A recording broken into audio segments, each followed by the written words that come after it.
है कि सोमवार की अगर प्रदोष पड़ती है, बहुत ध्यान से सुनना महाराज, सोमवार की प्रदोष पड़ती है तो शंकर भगवान कैलाश पर निवास करते हैं।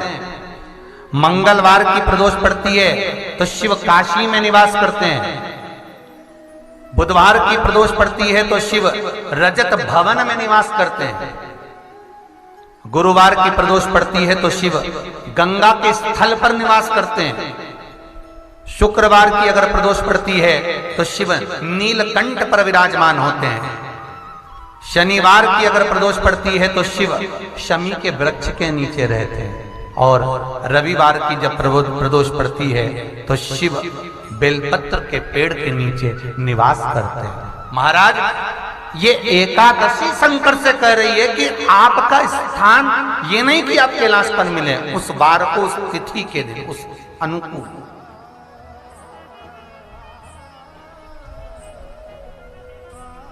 हमारे यहां कहते हैं सोमवार की जो प्रदोष पड़ती है वो इच्छा पूर्ति करती है।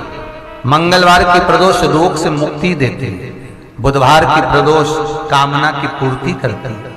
गुरुवार की प्रदोष शत्रुओं का नाश करती है। शुक्रवार की प्रदोष सुख और शांति देती है। शनिवार की प्रदोष संतान का सुख देती है। और रविवार की प्रदोष जो काम दुनिया में कोई नहीं कर सकता वो अचूक फल की प्राप्ति रविवार की प्रदोष करा देती है। महाराज ऐसी प्रदोषों का नियम वर्णन किया चाहिए। भगवान कहते ठीक है तू थोड़ी देर खड़ी हो। एकादशी सम्मुख खड़ी हुई।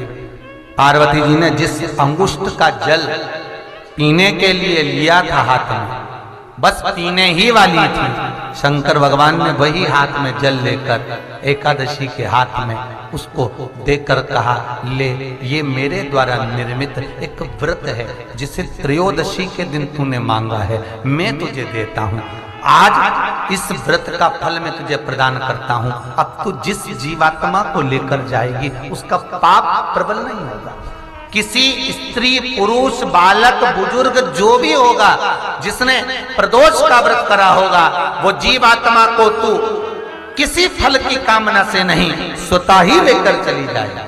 उसमें कोई कामना नहीं है। बन सके जीवन में 11 प्रदोष या 26 प्रदोष करने के बाद आप उसका उद्यापन कर विराम भी दे सकते।